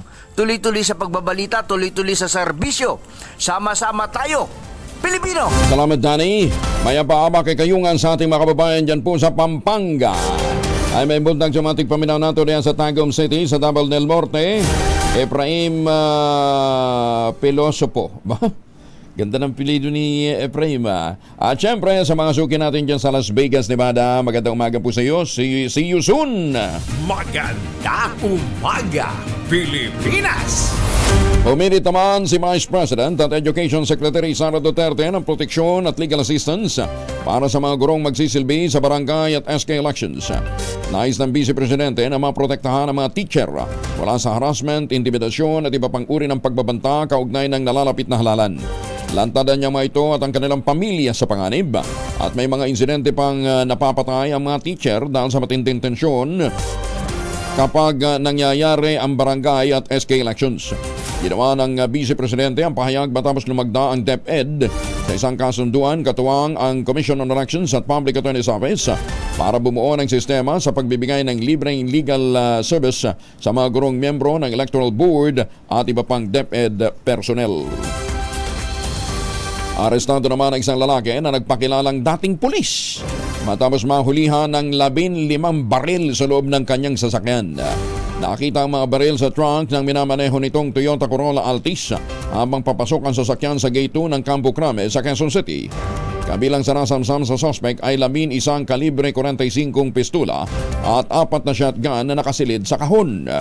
Nasa custody na ng Criminal Investigation and Detection Group ang suspect para sa investigasyon habang hindi pa malinaw kung anong motibo nito sa pagpapasok ng mga armas sa Campo Crame. Kasalukuyang umiiral sa bansa ang Comelec Gun Ban bilang pagganda sa nalalapit na 2023 barangay at sangguniang kabataan elections. Magandang umaga, Pilipinas! Away kalsada na uwi sa pagkakatimbog ng barel ng negosyante sa Solano, Nueva Vizcaya. Arestado tuloy siya. Detalye ng balita mula kay Adelio Cesar Seba mula sa radyo natin Bayumbong. Adelius. Magandang umaga, Pilipinas. Sa kulungan ng bagsak ng isang negosyante matapos itong masangkot sa away kalsada at naglabas pa umuno ito ng baril upang takutin ang nakaalitang biktima sa isang Comelec checkpoint sa Barangay Bascaran, Solano, Nueva Vizcaya, dakong alas 2:50 ng madaling araw. Tinukoy ng PNP ang biktimang si Danilo Agpalsa, 51 taong gulang, residente ng Del Pilar, Cabatuan, Isabela, habang ang suspect na naglabas ng baril na si Brian Abad Honrado, 40 taong gulang, isang negosyante at residente ng 293 11th Street, Silverio Compound, San Isidro, Parañaque City. Bago mahuli ang nasabing suspeka, nagkaroon muna ng mainitang pagtatalo ang suspect at ang biktima sa kahabaan ng National Highway sa Bagabag, Nueva Vizcaya. Habang nasa proseso itong suspect o pag-overtake sa minamanehon itong truck ng biktima, ay sinabayan naman itong biktima na businahan ng matagal at pagkahaba-haba itong suspect. Dahilan upang ihinto ng suspect ang kanyang sasakyan. Nagkaroon ng dalawa ng mainitang pagtatalo hanggat sa mapikon itong suspect at agad bumunot ng baril sa kanyang sling bag at saka nito ipinakita sa biktima para lamang ito takutin. Bumalik na lamang biktima sa kanyang minamanehong truck at saka pinaandar nito patungo sa bayan ng sentro ng Solano at saka ito nagsumbong sa kapulisan. Naresto din ang suspect sa isang checkpoint at nang tanungin ito tungkol sa baril ay kusa nitong isinuko sa mga otoridad. Nakumpiska ang isang 45 arms core pistol na may kasamang magazine at nang tanungin ng mga tauhan sa nabanggit na checkpoint kung mayroon itong certificate of authority na inisyu ng Committee on the Ban on Firearm and Security Concerns ay wala itong maipresenta. Dito na inresto ang suspect at agad dinala sa Solano Police Station para sampahan ng kasong paglabag sa COMELEC Resolution number 10918, ang gun ban at grave threats. Mula sa 104.5 Radyo Natin Bayongbong, lalawigan ng Nueva Vizcaya. Ako naman si Adelio Cesar Seba, kasama niyo sa pagbabalita serbisyo. Sama-sama tayo, Pilipino. Maraming salamat, Adelios. Muli pinapaalala natin sa lahat ho ng ating mga kababayan, may umiiral pong gun ban. Kung kayo na may walang exemption, huwag na kayong magtapang-tapangan at baka kayo ho ay humantong sa kulungan. Lagot kayo. Ay mga misis, amoy araw ba si Bonso pag-uwi galing ng eskwela? Abay dahil yan sa germs sa katawan nila para labanan ang amoy araw at amoy pawis gamamit ang Shield Bath Soap regularly. Unbeatable ang Shield sa paglaban sa germs versus another brand by Shea Butter na pampalambot ng kutis sa presyong abot kaya 12.50 SRP. Kaya mga misis ay challenge you subukan ng Shield Bath Soap. Galit sa sakit may malasakit, sulit na sulit. Alas 4:41, affidavit ng 41 katao naman na nakasubscribe ng kanilang affidavit hinggil sa recruitment scam sa bayan ng La Castellana sa Negros ito. Nakapag-subscribe na. Anyway, alamin natin ang kabuuan ng balitang ito mula kay Rex Cantong mula sa RH46. Rex, may nga agano na storya mo? Umabot ng 41 sa 47 mga rumireklamo hinggil sa kasong recruitment scam sa bayan ng La Castellana, Negros Occidental. Ayon kay Negros Occidental Police Provincial Office o NOCPO spokesperson, Police Captain Judicis Catalugo, ang affidavit ang isa sa mga ebidensya na ipresenta sa korte sa pag-file ng kaso laban sa mga suspect. Dagdag pa ni Catalugo, lahat ng mga rumireklamo ang nagtuturo kay La Castellana Sangguniang Bayan member Natnat Dumagit at Mary de los Santos na involvado sa nasabing scam. Umasa ang NOCPO na ma-file ang kaso nitong linggo kung kumplito na ang mga ebidensya. Sa impormasyon na natanggap ng kapulisan, umabot sa 200,000 pesos bawat isa ang nakuhang pera ng mga involvado sa nasabing scam.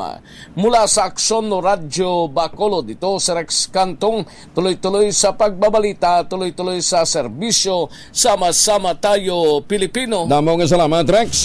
Magandang umaga, Pilipinas! Wala naman sa radyo natin, Iriga. Kasama natin ngayon si Joris Pajares. Kung inyo pong natatandaan, si Joris po ay yung reporter ho natin dyan sa radyo natin, Iriga, na pinusasan, ikinulong dahil lamang po sa pagsilip sa blatter.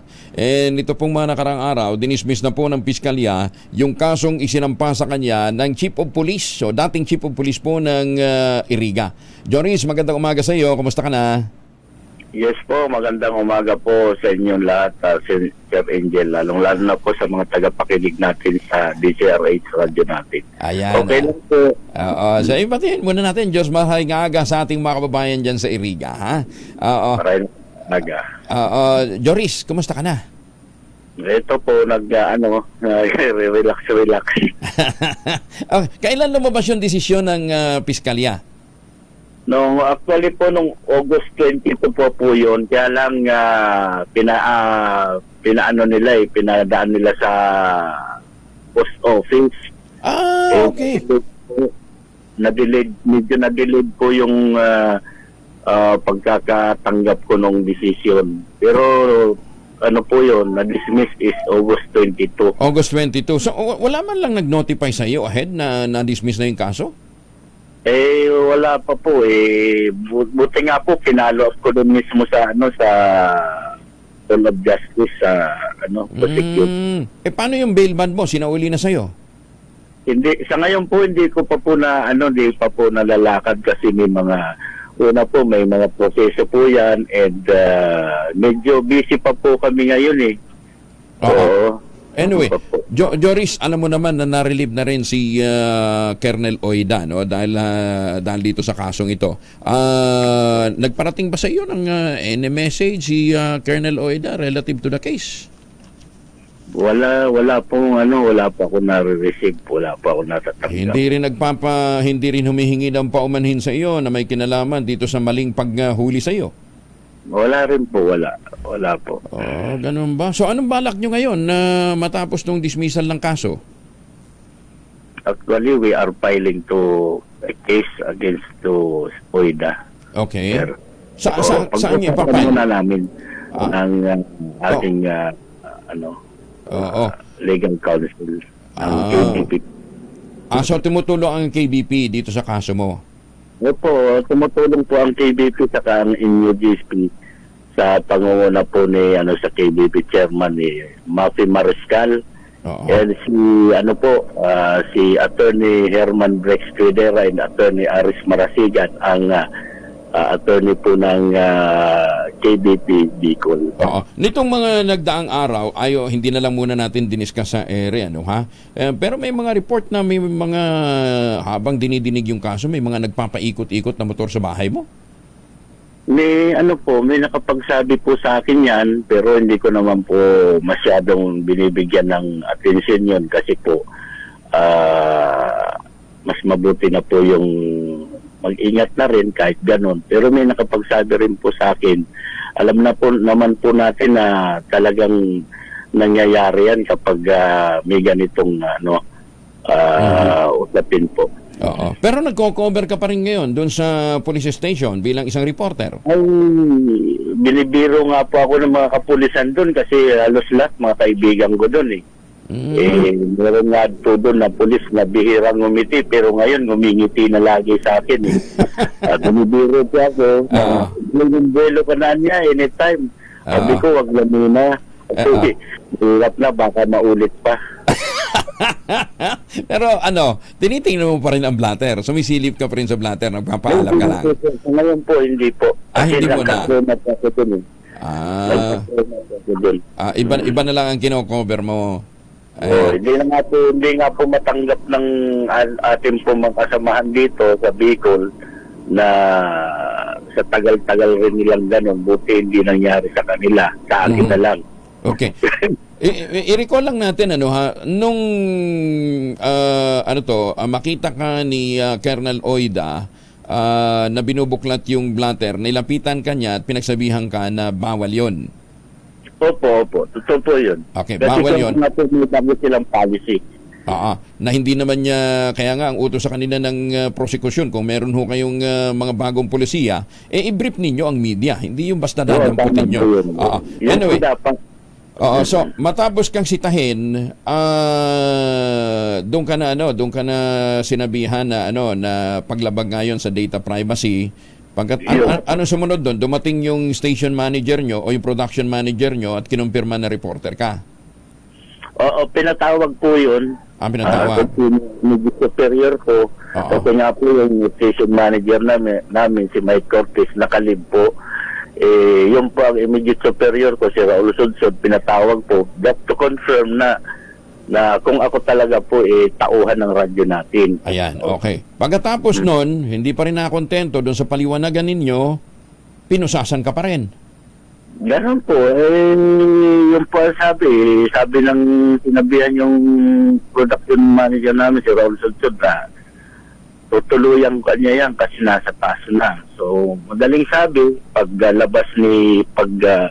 katapos ng usapan nila ni production manager sa ni chief of police, hindi na nga ako nakita, nasa loob na nga po ako ng selda. Diniretso ka na sa selda. Oo. At dahil yun anong araw ba yun? Friday ba nung mahuli ka? That was on Wednesday po. Wednesday. So, Wednesday, Thursday, Friday, bago ka nakapagpiyansa?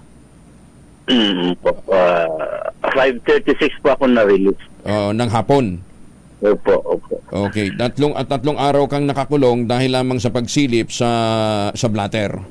Ngayon nga po, naantala talaga Actually po, nung August 4, magninilong ako sana noon ng binyag. Wala na po ako nagawa kasi nasa loob ako.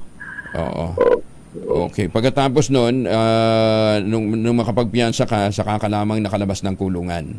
Yes po, kasi tagal po ng proseso. Okay. Oo, napaisik-ikot.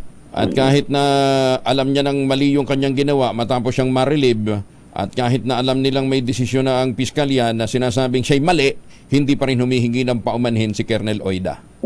Matigas po talaga yun. Alam po yun, kilala po ng mga kapulisan dito na matigas. Matigas. O mukhang matigas talaga dahil nalusutan niyo yung kanyang klasong pagpatay sa inyong kapwa-pulis nung siya bagong-bago pa lamang, ano ha? Mantakin mo, upperclassman niya sa PMPA, napatay niya sa loob ng inuman. Di ba? Hindi ho invento ho yung kasong yun. Yun ho ay nalathala din ho, naibalita din ho yun. Kaya nga nagtataka tayo, na-involve ho ito sa pagpatay si Colonel Oida, abay na-promote pa. Di ba?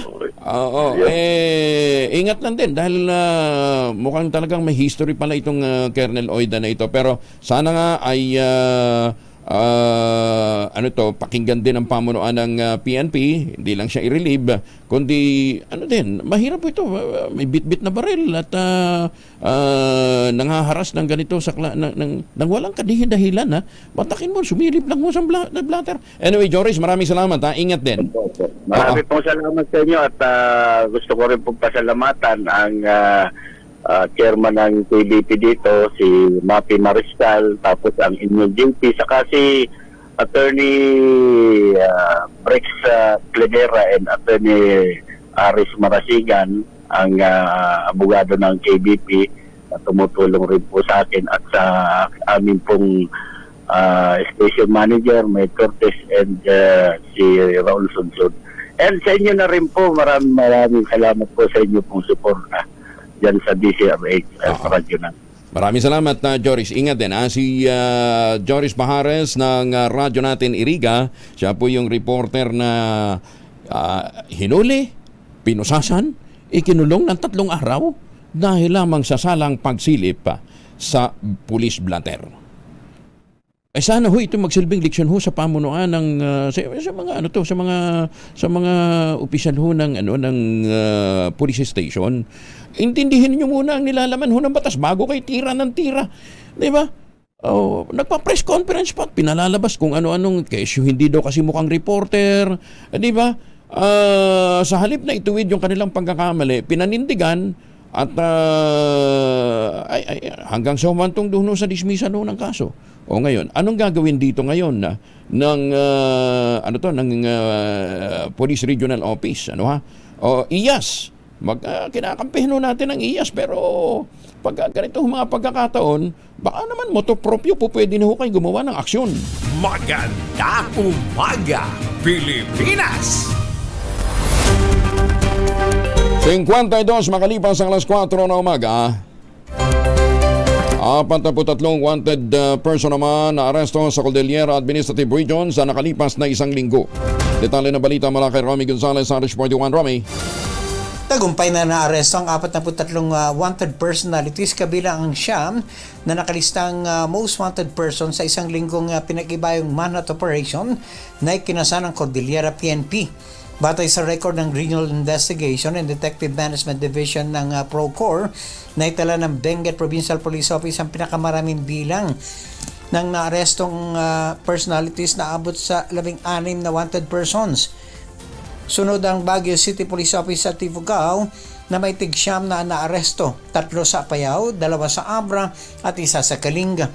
Sa siyam na nadakip na most wanted persons, 3 ang most wanted person sa provincial level, 5 sa municipal level at 1 sa city level. Samantala, 64 na munisipalidad sa 6 na lalawigan at 3 police stations sa Baguio City ang nananatiling tahimik matapos makapagtala ng zero crime incidents sa nakalipas na isang linggo. Na-record ang zero crime incidents sa 23 bayan sa Abra, 9 sa Benguet, 11 sa Ifugao, 9 sa Mountain Province, 6 sa Apayao at 7 sa Kalinga. Naitala naman ang zero crime incident sa Ligarda, Aurora Hill at Cannon Police Station sa Baguio City. Mula sa kauna-unan sa Pilipinas, DZRH, ito si Romy Gonzalez, tuloy-tuloy sa pagbabalita, tuloy-tuloy sa serbisyo, sama-sama tayo Pilipino. Maraming salamat, Romy. May nagtatanong, talaga daw bang bawal na hindi bawal sumilip ho sa sa mga police blotter? Number one, basta magpaalam ka na sisilipin mo yung police blotter doon sa police on duty. Number two, sinabi nga po ni Attorney Egon Cayosa ng IBP, yung mga nalalathala dyan ho sa police blotter, actually, ay public record. Kasi ni-report nga ho nila, di ba? Pero para ho sa mga reporter, hindi ho yun kompletong storya. Yun po umpisa pa lamang ng storya. Kasi one-sided ho yun. Ang laman pa lamang ho nun ay yung mga nirereklamo. Pangatlo, ang mga mamamahayag po ay guided. Pagka ang mga impormasyon ay sensitive, lalong-lalo na kung ito may kinalaman sa bata, hindi ho talaga po pwedeng i-report yan o pangalanan kung sino ho yung akusado o sino yung nagrereklamo. Hindi ho po pwede yun. Or mga kaso may kinalaman ho sa chastity, yung mga rape, o sexual abuse, hindi ho yan basta-basta pinapangalanan. Alam ho ng mga mamamahayag yan. At dito po sa amin sa DCRH, sa radyo natin, yan ho mahigpit na sinusunod. Kasi boboljakin ho kami ni Attorney Hularbal, ang aming station manager dito sa DCRH, na legal, head din po ng legal ng kapisanan ng mga broadcaster ng Pilipinas. So, yun hong mga ganyang panuntunan, sinusunod po yan. Pero, kung yung pag-access po sa blotter ng isang reporter ay sasabihin violation ho ng data privacy, malinaw ho sa probisyon ng Data Privacy Act na kung ang pagkuha mo ng impormasyon ay may kinalaman sa iyong trabaho, kasama po yun sa mga exemption. Bakit ho? Kasi nga ho, nasa konstitusyon di ba? Nasa Bill of Rights ho, freedom of expression, freedom of the press, and freedom of assembly. Magandang umaga, Pilipinas!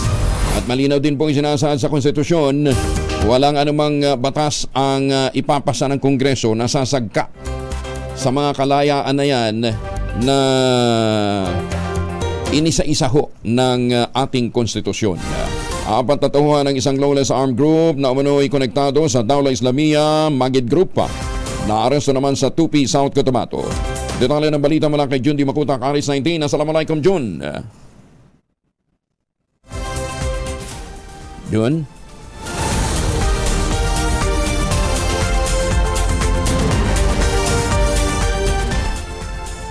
Jun? Alaikumussalam ko yang Angel. Bit-bit ang warrant of arrest, ikinasa ng combined troops ng 5th Special Forces Battalion at ng Tupi, South Cotabato PNP ang law enforcement operation sa Sitio Bunawan, Barangay Polonuling, Tupi, South Cotabato. Ito'y laban sa isang Rex Sulaiman alias Latif na umano'y notorious armed lawless group leader at Dawla Islamia Magid supporter. Subalit nagawang makatakas ng target suspect. At naaresto naman ang apat niyang kasamahan kung saan nakuha mula sa kanila ang mga baril, mga bala, granada at isang sachet ng hinihinalang shabu. Ang apat ay kinilalang sina Angelo Abul, Melvin Ditan, Jan Ditan at Gabriel Palukan, pawang nasa 8 gulang at pawang residente ng nabanggit na barangay.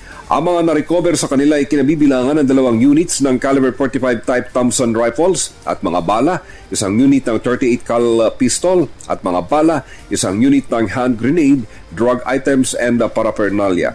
Ang apat ay kasalukuyang nakakulong sa Tupi Municipal Police Station habang inihahanda na ang mga kasong isasampa laban sa mga suspect.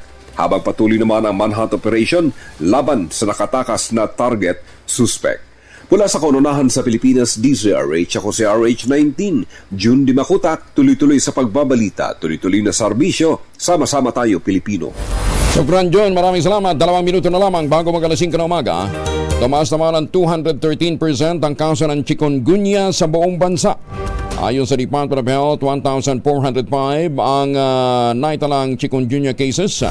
Mula Enero hanggang Agosto 12, mas mataas kumpara sa 450 cases lamang sa kaparehong panahon noong 2022.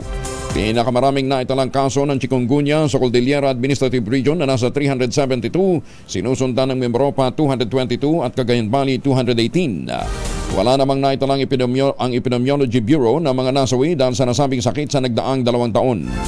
Kumakalat ang chikungunya sa pamamagitan ng kagat ng infected na lamok at nagdudulot ito ng lagnat at severe joint pain.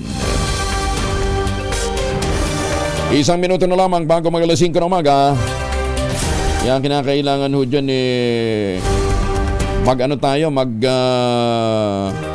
linis ho ng paligid. Hindi lang ho laban sa dengue, kundi pati ho sa chikungunya. Parang magkapareho kasi sila ng tawag dito, symptoms. Kaya pinakamainam ho na pagkaganyang may nararamdaman na inyong mga chikiting, ipa-check up nyo na kaagad sila, ha? At para naman ho sa mga naghahanap ng bagong bahay, lalong-lalo na dito po sa Central Luzon, puntahan ho ninyo ang Westchester Realty. Yung mga proyekto ng Westchester Realty, yung Severa Mabalacan, Severa Bacolod at Samira, at syempre yung Severa Prestige. 20,000 pesos all-in down payment po ang naghihintay para po sa mga ready for occupancy units na nandyan po sa Severa Mabalacan, sa Severa Bacolod at Samira. Napakalapit lamang po nito sa Clark International Airport at Clark Economic Zone. Ayan, kaya pinakamaganda, puntahan ho tumawag ho muna kayo at mag-reserve sa 0996-501-5555 at 0947-434-5555. Ulitin natin, ha? 0996-501-5555 at 0947-434-5555. Ito pa rin ang pangarap na magkaroon ng sariling bahay sa presyong abot kaya. At kung ngayon ho kayong magpapareserve, may chance pa kayong manalo ng brand new car. Umaga Pilipinas. Alas 5 na umaga.